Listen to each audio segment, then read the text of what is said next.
सायरा और सायरा की जो माँ है ना, ये अब इतनी तेज हो चुकी हैं कि इन लोगों को इस बात का 100% यकीन हो चुका है कि भाई इस घर के अंदर कौन साजिश है और जिसे हम कंट्रोल करके जमाल तक पहुंच सकते हैं। अब इनकी जो नज़र है ना, ये आसमा के ऊपर भी है कि भाई आसमा को हम यूज़ करेंगे, अपने कंट्रोल में करेंगे और ऐसे करके हम जमाल तक पहुँचेंगे। अब नेक्स्ट एपिसोड में क्या होगा, क्योंकि आगे से भी अज़ा है और अज़ा इतनी तेज़ हो चुकी है कि ये किचन के अंदर भी सायरा जाती है तो नज़र होती है, वॉशरूम के अंदर भी जाती है तो नज़र होती है, तो कभी भी इतनी आसानी के साथ इसे कामयाब नहीं होने देगी। लेकिन नेक्स्ट एपिसोड में ट्विस्ट ज़रूर पैदा होगा जब सायरा और जमाल जो है वो दोनों जाएंगे बीबाजी की कब्र पे और अज़ा से सब कुछ बर्दाश्त जो है वो नहीं होगा। बीबाजी का फिर से दिन आता है, सब के सब जो है वो कुरान खानी करवाते हैं, एक जगह पर जमा होते हैं, सारे के साथ जो रिश्तेदार होते हैं वो भी जमा होते हैं। जो अज़ा की माँ होती है वो भी आती है अज़ा के घर में, लेकिन उसकी जो नज़र होती है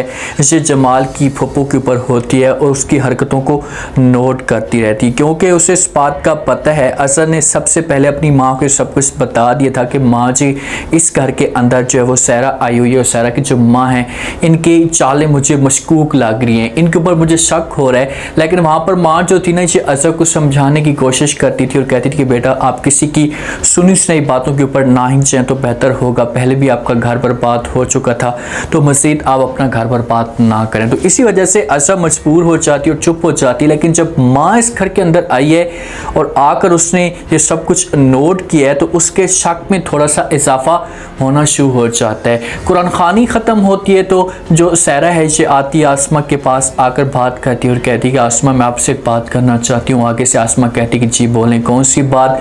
तो सायरा कहती है कि आप ऐसा करें कि जमाल को बोलें मुझे और आपको जो है वो मामू और मुमानी जान की कब्र पे ले जाए, काफ़ी टाइम हो के हम लोग नहीं गए। तो जब ये बातें आसमा सुनेगी तो वो तो बेचारी भोली सी है और ये सायरा की बातों के ऊपर यकीन कर लेगी और कहेगी कि ठीक है जमाल जैसे ही आता है तो मैं उसके साथ बात करती हूँ। लेकिन पीछे से अज़ा जो होती है ये सारी की सारी बातें सुन लेती। तो जहाँ पर अज़ा इसका जो प्लान है इतनी आसानी के साथ कामयाब नहीं होने देगी। ये आसमा के पास ज़रूर आएगी और आसमा को समझाने की कोशिश भी करेगी और कहेगी भी मैंने आपको कहा भी था कि आप जो इसकी बातों के ऊपर यकीन ना करें, ये आपको अपने कंट्रोल में कर रही है, आपको इस्तेमाल करने की कोशिश करी। तो आसमा यहाँ पर अज़ा को समझाएगी कि भाई ऐसा कुछ भी नहीं है, प्लीज़ आप इन बातों के ऊपर इतनी ज़्यादा तवज्जो ना दें।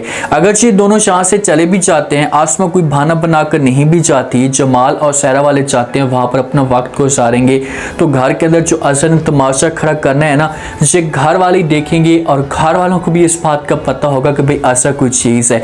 जाते जाते अज़ा की जो माँ होती है ये अज़ा के दिमाग के अंदर एक डाउट जो मज़ीद पैदा कर देती है। अज़ा को कहती है कि बेटा मुझे एक बात बताओ, क्या तुम इस घर के ऊपर नज़र रख रही हो कि भाई घर के अंदर चल क्या रहा है, घर के अंदर क्या हो रहा है, कौन किस किस्म की हरकतें कर रहा है। तो आगे से अज़ा अपनी माँ को कहती है कि माँ जी बिल्कुल कुछ नोट कर रही हूँ और इसी वजह से मैं जल्दी से वलीद की शादी करवाना चाहती हूँ ताकि समन इस घर में आ जाए तो समन मेरी थोड़ी बहुत हेल्प कर देगी। अब अज़ा चाहती है कि वलीद की शादी हो जाए और वो बहुत तेज़ी के साथ ये सब कुछ करवाने की कोशिश कर रही है। लेकिन जितनी तेज़ी के साथ वो सब कुछ करवाने की कोशिश कर रही है और भी ज़्यादा वलीद और समन की शादी में मुश्किलात बढ़ती जा रही हैं, क्योंकि जो समन का रिज़ल्ट आने वाला है ना, जब वलीद की फैमिली को इस बात का पता चलेगा तो वो इस मामले पे बहुत सारे सवालात उठा सकते हैं। समन रिज़ल्ट आने से पहले पहले अपनी माँ के साथ मशवरा करती है, एक ये किसी रिश्तेदार को बुलाते हैं या समन की जो क्लास फेलो हो सकती है उसे अपने साथ बुलाते हैं और ये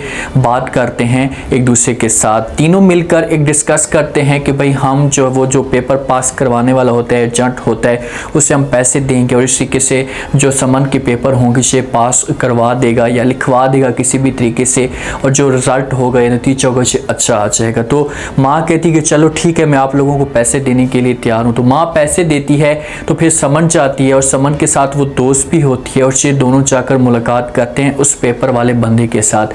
समन उसे पैसे देती और पैसे देते वक्त उससे कहती कि भाई ये लें पैसे और मैंने सुना है किसी जगह से कि भाई आप पेपर पास करवा देते हैं तो इसी वजह से मैं आपको पैसे दे रही हूँ, अभी मेरे जो पेपर हैं ये पास करवा दें। तो पेपर वाला हो सकता है कि अब समन को चूना लगा रहा हो, जो समन की दोस्त है ये समन को फंसा रही हो, कुछ ना कुछ ऐसा सीन लग रहा है जिस हिसाब से वो चेहरे के ऊपर नकाब करके बैठी होती है जो समन की दोस्त है, तो मिल सकती है इस बंदे के साथ। अगर ये दोनों मिलकर चाहे वो पैसे ले लेते हैं, अगर समन का रिजल्ट नहीं आता ठीक तो समझो कि फिर तो पैसा सारा का सारा जो है वो फाड़ गया, फिर तो समन का पैसा बर्बाद हो गया। और अगर रिजल्ट अच्छा आता है इससे समन की जो किस्मत है ये अच्छी खुल भी सकती है, और जब नतीजा आएगा वलीद वाले और वलीद की सारी फैमिली खुश होगी और जल्दी से जो वो रिश्ता भेजेंगे। और ऐसा इसी इंतज़ार पे बैठी हुई है कि जैसे समन का रिजल्ट आता है तो रिजल्ट के फ़ौरन बाद जो वो शादी करवा दी जाएगी समन की वलीद के साथ। वलीद जो हरकतें कर रहा है ये किसी जगह पर जो गेम खेलने के लिए जुआ भी खेल सकता है, जिस पर वलीद अपना जो पैसा है ये ज़ाया करवाता है।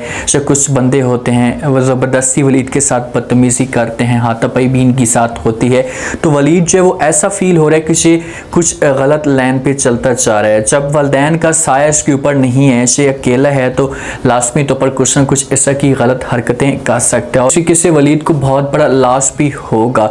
जब वासिफ घर में आता है ना, जो फ़रत है, फ़रत की फुप्पो समझो कि जो जमाल की फुप्पो है, उसने फ़रत का ऐसा माइंड चेंज किया है कि इससे कहती है भाई जब वासिफ घर के अंदर है तो आप उसके सामने इस तरह के सवालात करना शुरू कर देना, इससे पूछ कुछ करना, ये आपको फिर कुछ न कुछ लाजमी तौर पर बताएगा। जब घर आता है बाहर बैठते हैं तो फ़रत वासिफ को कहती है मुझे ये बताएं कि कल आप जो है वो दुकान पे नहीं गए थे तो फिर कहाँ पे गए, मुझे आप ये बताएं। आगे से वासिफ जब ये बात सुनता है तो वासिफ को बहुत ज़्यादा गुस्सा आता है और फ़रत को इनकार कर देते और कहते हैं कि आप बार बार ऐसे सवालात पूछ रही हैं कि मैं दुकान पे नहीं गया, कहाँ गया था, क्या कर रहा था, क्या आप मेरी जो हेड मास्टर लगी हुई हैं, आप मेरी इंचार्ज हैं। तो आगे से फ़रत कहती है कि नहीं, मैं आपकी बीवी तो हूँ और मेरा हक बनता है। जो फ़रत ये बात करती है ना, ये 100% ठीक बात करती है। भाई अब बीवी का हक बनता है कि अपने हस्बैंड से सच की बातें करे, उससे पूछे। अगर वो किसी और जगह पर मुंह मार रहा है तो उसे रोकने की कोशिश तो करे, वो इतना तो हक रख सकती है ना। आप जिस हिसाब से बाहर घूमते रहते हैं, अपना वक्त गुजारते हैं मर्द हसात, तो घर में आकर बीवियों को जॉब तक नहीं देते, मुनासिब नहीं समझते अपनी बीवियों को बताना कि मैं कहाँ पर गया, तो ये तरीक़ाकार गलत है। अगर इसी जगह पर फ़रत होती है और ये जाकर बाहर मुंह मारती तो क्या वासिफ सब कुछ बर्दाश्त करता? उससे तो कभी भी सब कुछ बर्दाश्त ना होता और वो फ़रत को फिर तलाक देने पे भी मजबूर हो जाता। पता नहीं फिर वो कहाँ से कहाँ बातें निकालता और कौन कौन सी बातें फ़रत को सुनाता और इसी किससे फिर इन दोनों को जो घर है से बर्बाद हो जाता। अभी भी घर जो है ना ये बर्बादी की तरफ जा रहा है। जिस हिसाब से वासिफ हरकतें कर रहा है और ये फ़रत को खोलकर कुछ नहीं बताता, तो इस मामले पे फ़रत बड़ी परेशान है कि आखिरकार क्या किया जाए, कैसे से समझाया जाए, कैसे से सारी की सारी बातें पूछी जाएँ। अगर वासिफ इसे नहीं बताएगा तो कल को वासिफ के लिए भी बहुत बड़ा लॉस हो सकता है। अब सारी गेम जो है ना ये सायरा के ऊपर आई हुई है। सायरा को इस बात का अंदाज़ा तो हो चुका है कि मैं आसमा को यूज़ करके जमाल तक पहुंच सकती हूं। अगर अज़ा आसमा को रोकने की कोशिश करती और कहती कि भाई अगर आपने इसकी बातें मानी तो अच्छा नहीं होगा, तो क्या आसमा इसकी बात मानेगी? क्योंकि ऐसा तो ये भी कोशिश कर रही है कि इसे जो वो बुटीक से हटाया जाए ताकि से हमारे बिजनेस में, हमारे घर में किसी काम में इन्वॉल्व ना हो। लेकिन सायरा ऐसा कंट्रोल करती जा रही है इस घर के ऊपर, अपना राज जमाती जा रही है जो अज़ा के लिए बहुत बड़ी मुश्किलात खड़ी करती जा रही है। अब देखते हैं कि नेक्स्ट एपिसोड में क्या होता है।